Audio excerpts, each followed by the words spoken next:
Bienvenue à TUS, Toshiba Tech Europe Imaging System, seul et unique site de production en Europe du groupe Toshiba Tech. Comme vous pouvez le constater, le site se compose de trois bâtiments, le bâtiment service, le bâtiment tonnerre et le bâtiment logistique. Ces trois bâtiments représentent les trois activités de Toshiba. Le premier, le bâtiment service, accueille l'activité qui représente 15% du chiffre d'affaires de Toshiba. L'activité tonnerre, elle, représente 70% du chiffre d'affaires et l'activité logistique en représente 15%. En 2016, le chiffre d'affaires était de 35 millions d'euros, avec 227 employés. Pour citer TUS dans son environnement, il y a en amont les fournisseurs de matières premières qui sont situés de par le monde, en Asie, au Japon, en Europe et aux États-Unis. Ils nous fournissent la matière première qui rentre dans la composition du tonnerre et des cartouches. Il y a nous-mêmes au milieu qui sommes le site de production et de transformation. Et en aval, il y a toutes les filiales commerciales de Toshiba qui sont des sociétés sœurs de TUIS, notamment le centre de distribution européen TGIS en Allemagne et la filiale chinoise TES à qui nous envoyons le tonnerre en vrac. Je travaille au sein du service supply chain de Toshiba. Ce service se compose d'une acheteuse, d'une approvisionneuse, d'une personne qui gère la planification de la production et les expéditions, ainsi que le directeur général adjoint qui a aussi la casquette de responsable des achats et responsable supply chain. Je suis un assistant qui permet de décharger tous les maillons de cette équipe. Mais le service supply chain se compose également des magasiniers et leaders du magasin qui gèrent tout le stockage pour les produits qui rentrent dans la fabrication du tonnerre ou pour toutes les activités de service. Tandis que vous assistez à une visite virtuelle du bureau qui accueille le service engineering, le service supply chain et le service qualité, je vais faire une liste des missions que je vais aborder pour récapituler mon stage. J'ai eu la chance d'effectuer diverses missions chez TUS, mais j'ai décidé d'aborder la principale qui était la gestion des approvisionnements. La première mission que je vais aborder est celle de la gestion des approvisionnements. Le but des approvisionnements est de satisfaire les besoins de la production, d'effectuer la réception des matières et composants dans les délais, maîtriser les niveaux de stock, le respect des contrats valides en termes de prix, qualité et délai convenus, ainsi que l'évaluation de la performance fournisseur. Je vais maintenant aborder les outils que j'ai utilisés pour effectuer ma mission d'approvisionneur.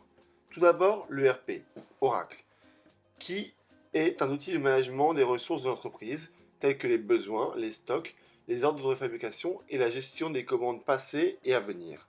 Il a été mis en place également un intranet, extranet, le web fournisseur, qui est un aperçu d'Oracle adapté pour les approvisionneurs, sur lequel nous avons sur le même écran la vision de la référence, de la description du produit, du stock, des besoins pour les deux termes à venir et s'il y a des stocks mini-maxi à respecter.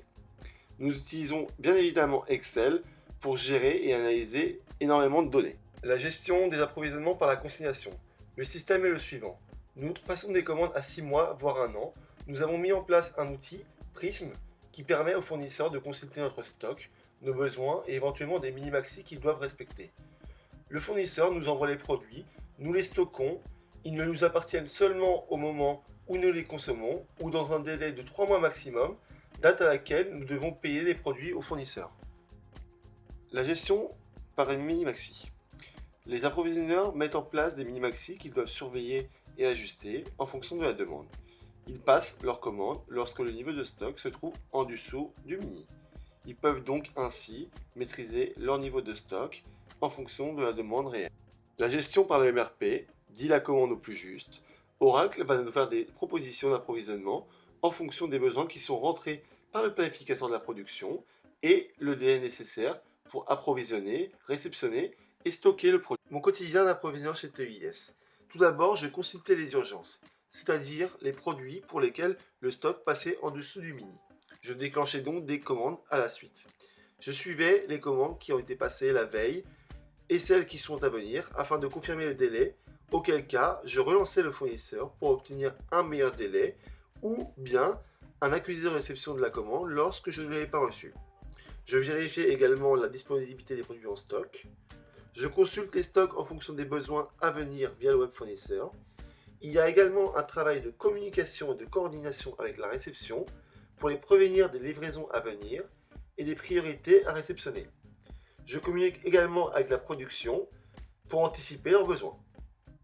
Concernant ma mission d'approvisionneur et les difficultés que j'ai rencontrées.